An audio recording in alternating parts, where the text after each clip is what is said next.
Rocco Dura going to kick off. They'll be running into a breeze. Now, what dimension is that, David? It's a very strong southerly breeze that will favour Balmain in this first half, Rex. I'd say probably if we put 6 to 8 points on the one yesterday at Henson Park, this would have to be a 10-point breeze here tonight.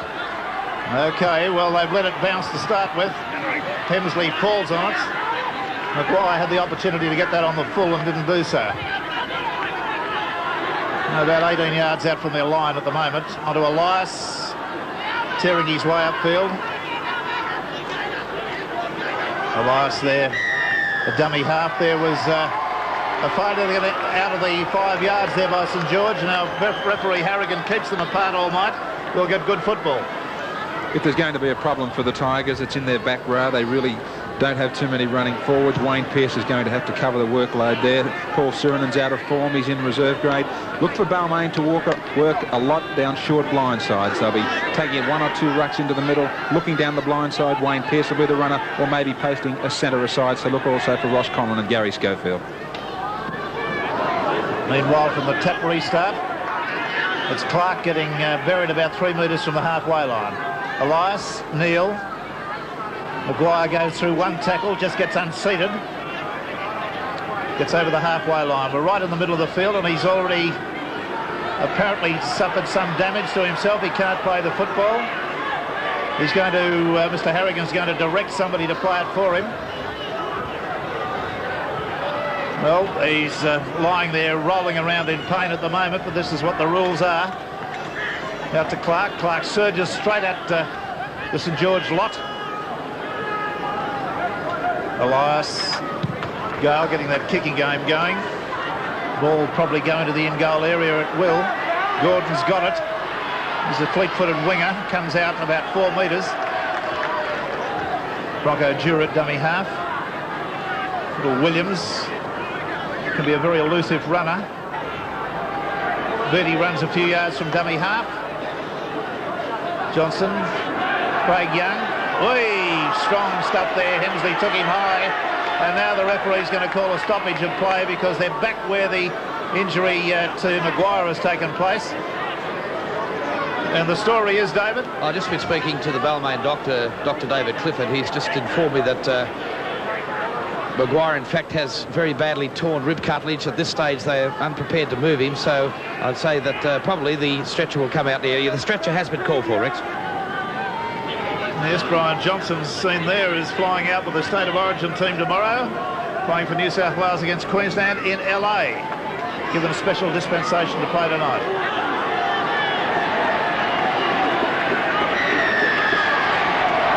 Well, there's a rather futile penalty. A rather futile penalty. Billy Johnson there getting involved. Levine trying to tear the ball. Fullerton and Smith, they're still working him in the tackle.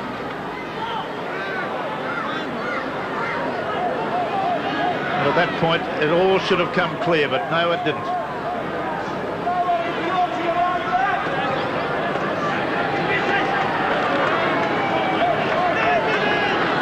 Well, Conlon's going to attempt this goal. Now, this is well within his range. It's only a couple of metres short of the halfway line, but he's about 10 metres, 15 metres in from the sideline, shall we say.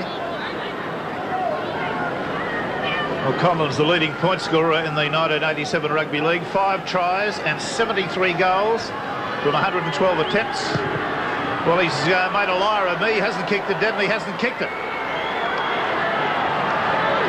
Bert Gordon comes away with a good run that brings him out to the quarter line.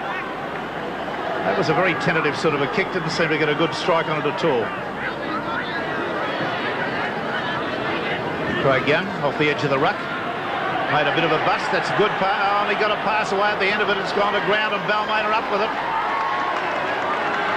Brooks has played it away to Elias.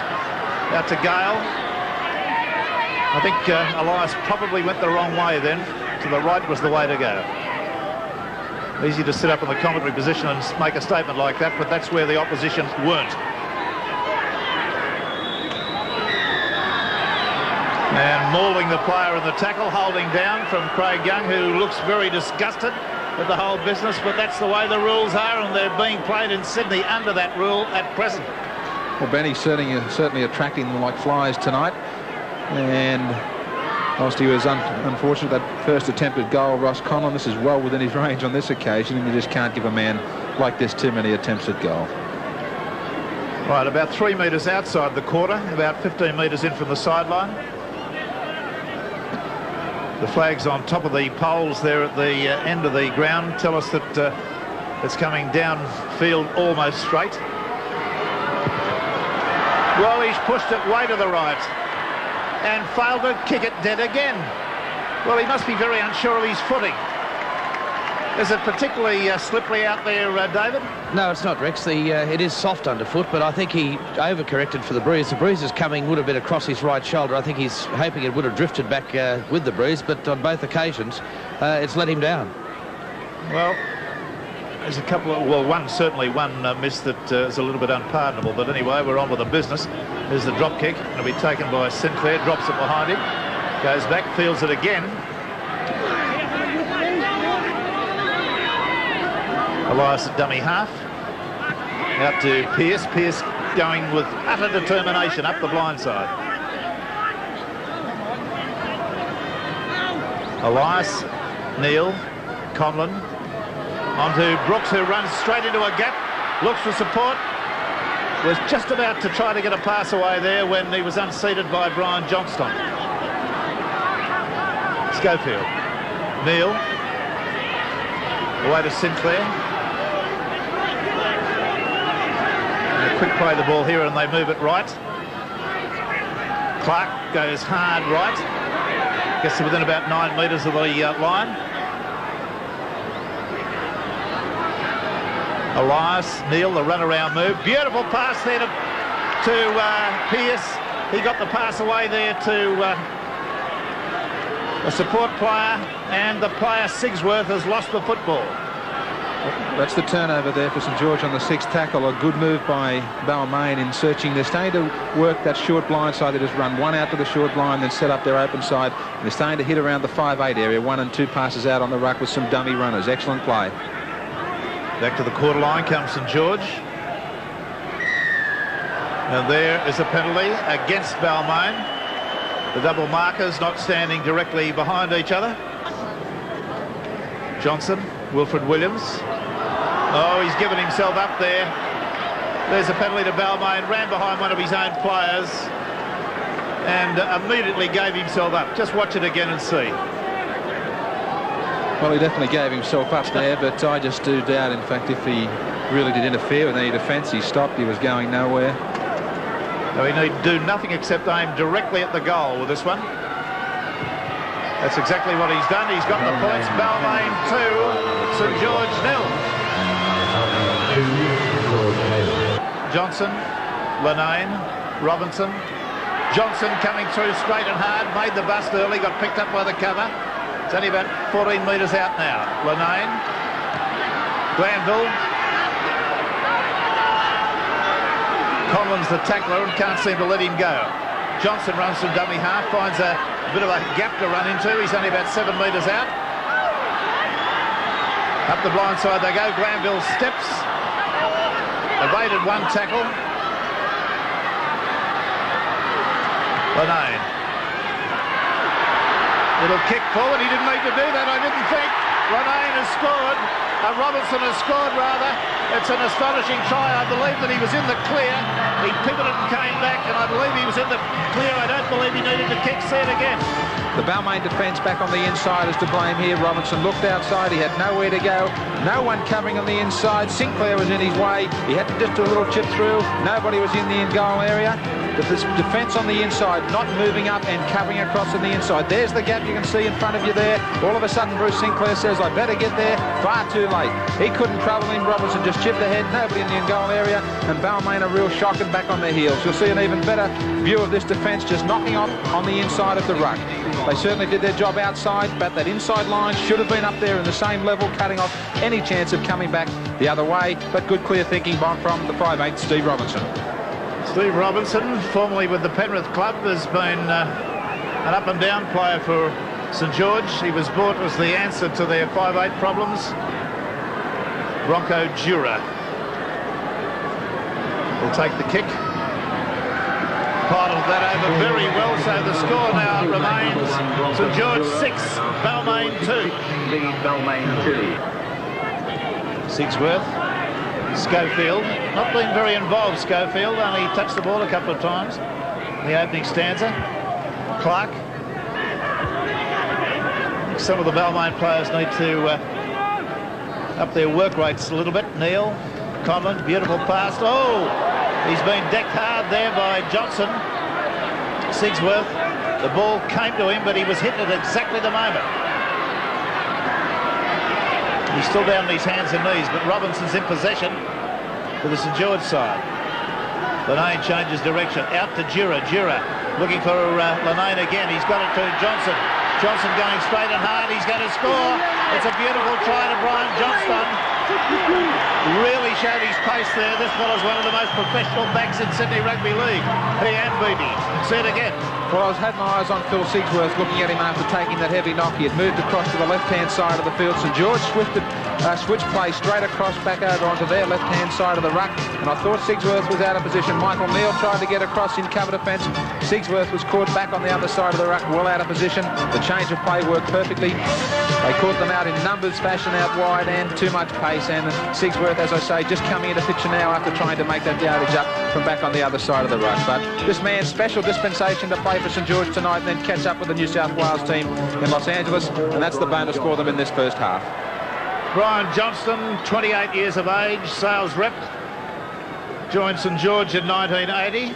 Dunedoo he came from, his 11th try for 1987 season. The kick at goal is not on. The score is St George 10, Balmain 2. Tough time in the first half here. 3 major replacements being forced on the Tigers. That's enough to turn anybody into being certainly running against the odds in the second half. They just got to start to continue to work it away in the forwards. A lot of work from Paul Clark and Hemsley. That's the way to go about it. Hemsley, good delivery of the ball to Neil then on the run around. Clark gets it to Elias, throws the dummy, goes straight through. It looks like a try. It's Schofield. That couldn't have come at a better time for the Tigers. Top class stuff from Benny Elias. Just what the doctor ordered. See it again. Nothing fancy. Full credit to both the front rowers. They just started to work the ball in close, just take it up. Solid play, nothing too fancy, as I say. Benny Elias was the one that really did start to have a crack. Great dummy there from Elias. That's really his trademark in the world of Sydney Rugby League. But he had to start getting himself involved in this game out of dummy half area. They weren't finding the breaks out wide. Schofield can really snip a try out. The defence, well, it really did open up the gap there for Benny Elias, and players should know not to fall for the dummy. They should be looking for it from him all the time. Schofield had overrun him, but he was very quick to get back on side. There he is screaming for the ball. Great positional play from the English international. Well, that redeems the situation slightly. Bill Anderson will have walked away from the gap after that. He'll be back watching the action.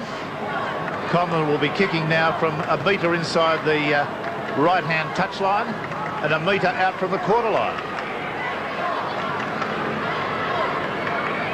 There's only 29, 28, 27 seconds now left in this first half.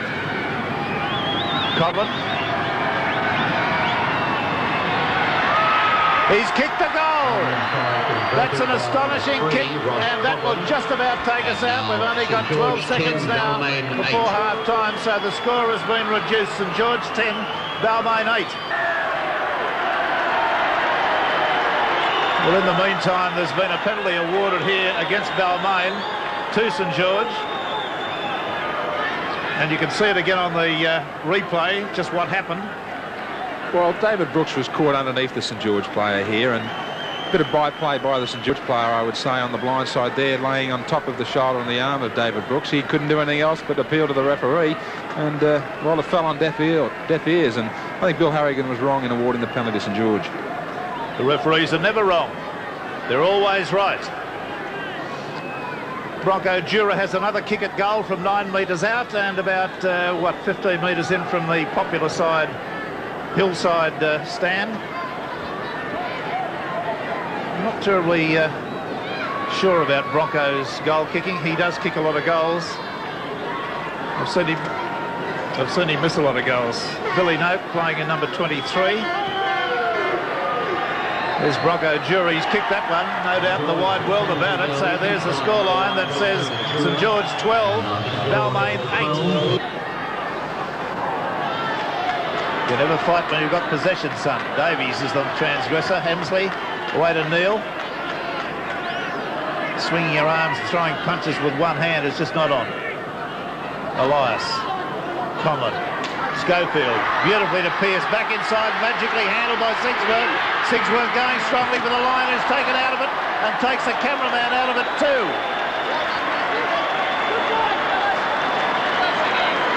Great play back on the inside for Sigsworth. He didn't have the pace to get to the corner. The little chip might have been on into the in goal. He had support on the inside, but away goes the cover defence and away goes a press photographer over in the corner. Oh, Hardwick scored!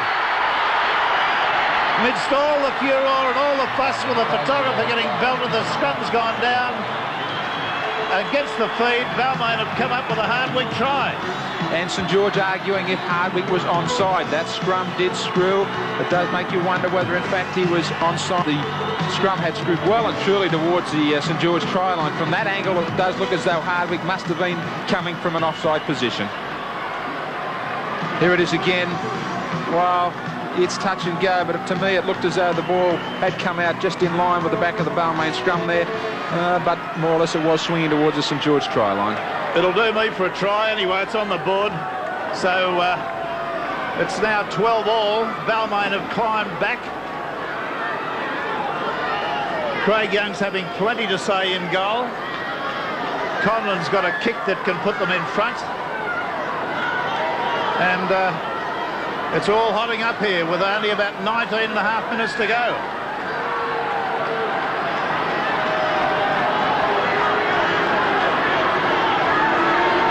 Conlon. Oh, it shaved the post. There wasn't much in that one. Just a foot or so outside the right-hand upright. The score, St George 12, Balmain 12. St George very bunched at the moment. They're getting away from the way they started this second half, and that is relying upon their kicking game. Bit of a set two in back play between Fullerton Smith and Paul Clark. Yes, we'll get rid of these two shortly. Well, somebody has to go. They're quite openly there in front of Bill Harrigan. You're going to see a headbutt. Something has to be done. Happened right in front of him. Now, the headbutt didn't land, but it was certainly thrown with some distance. It was a good forearm to the head. Another right to the head. He's come out of this pretty well, Clark.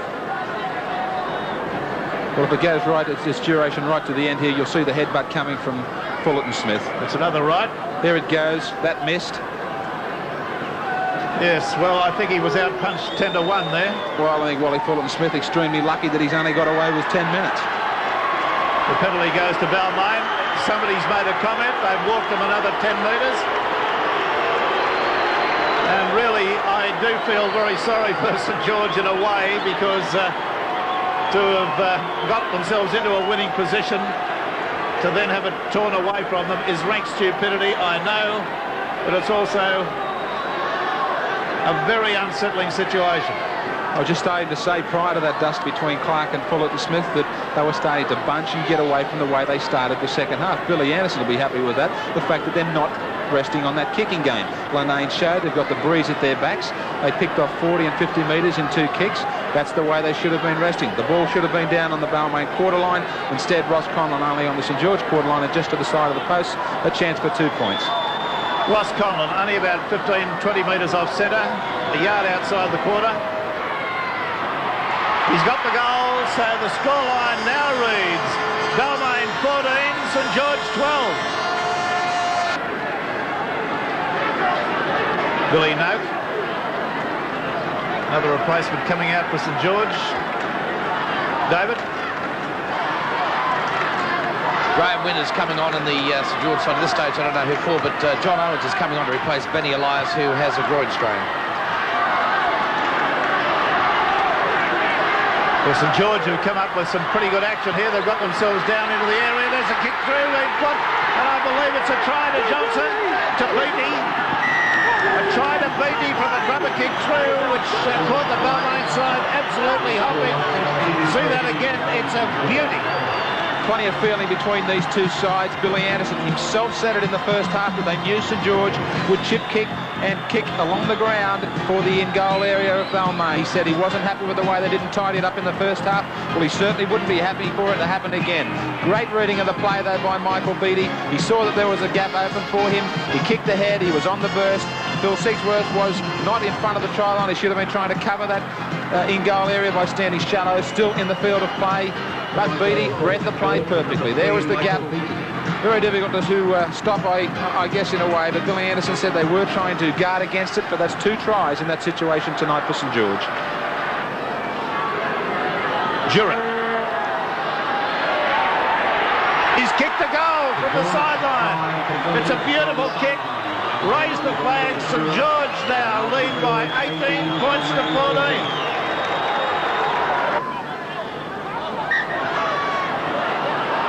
George doing their best here to try and screw this scrum towards the open side of play, which sets up the mouth of the feed for the scrum to Billy Johnson to give him a clear view. Well, it's won and lost. Well, the penalty's gone against Balmain on that occasion, against St George on that occasion. It was a bit of a free-for-all, that scrum.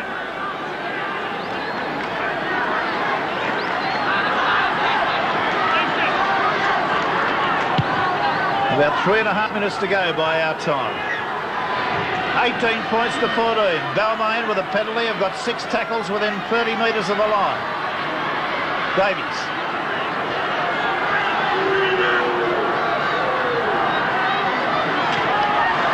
On to Clark. Craig Young hurls himself at him. Owens at dummy half. Neal. Conlon. Sigsworth. About 15 metres out from the line. Conlon. And Wayne Pearce trying to come on the fly. About 13 metres out. They're going cross-field. They're not making ground. Conlon. Schofield. Gale. Neal. Knocked to the ground. Last tackle coming up. Owens. Gale. The charge is on. Jura takes it beautifully and lands in the field of play. He's been certainly safe under pressure all night long. A wicket keeper by trade in the summer season with Peterson married for Bronco de Jura. Great hands he does have. And that on that occasion, the Balmain boys going for the ball and not for the man, and he came up with the play the ball still in the field of play. Well, tense last seconds of this game, ticking away. Wynn trying to make a bust through the ruck. Nobody in the St George side should do anything at the moment to transgress the rules or give a bad pass. It's the last tackle. They want to get it the hell out of there, down the other end of the paddock. And Balmain have got to come up with a good chase and pressure on the kicker. Well, Lanane's kick is not a very effective one. It only goes about 30 metres. Davies back inside to Schofield, who's tackled but not put out. Davies. Conlon, Neal, works his way back to the blind, inside again to Davies. It's a net loss of ground there. Pearce. Schofield trying to suck somebody to him to put one of his teammates into a gap, but they wouldn't fall for it. Conlon, Sigsworth to Pearce. They've just got inside the corner, a couple of tackles to go. Schofield. They've overrun him. Conlon to Schofield. I thought it was touched in flight. Last tackle. That pass looked forward to Sigsworth. It was. The referee has seen it. And that will be just about the end of the section. Time is up. We're playing into the last despairing seconds of the game. That was good defence by St George too. They maintained a straight line on both sides of the ruck every time Balmain wanted to switch the play. Well, this should wrap the game up now, but that defence in the last 2 or 3 minutes, they did maintain that straight line of defence. Argue all you like, Wayne, but it looks as though it's gone now, and they just made Balmain force the error there, and they come up with the ball. We are in injury time at the moment. Concentration and enthusiasm were going to be two big hurdles for St George's. They started the game. It's been a bad year for them, but they've managed to lift themselves in this second half, and that winner's bonus check, I guess, smells nice and sweet to them tonight. There haven't been too many of them in 1987. Well, Beattie has taken the kick. It's only got about 5 metres. It'll be a very steady possession of play now until the hooter goes. Fullerton Smith runs straight ahead. And there's the hooter, and St George have defeated Balmain by 18 points to 14. Roy Masters, he of the cap, walks from the field, a jubilant coach, I would think. Robinson, Johnston, Beattie were scorers of tries. Dura 3 goals, 18 points to St George. Balmain, Schofield and Hardwick were scorer of tries. Conlon 3 goals, 18-14. some all important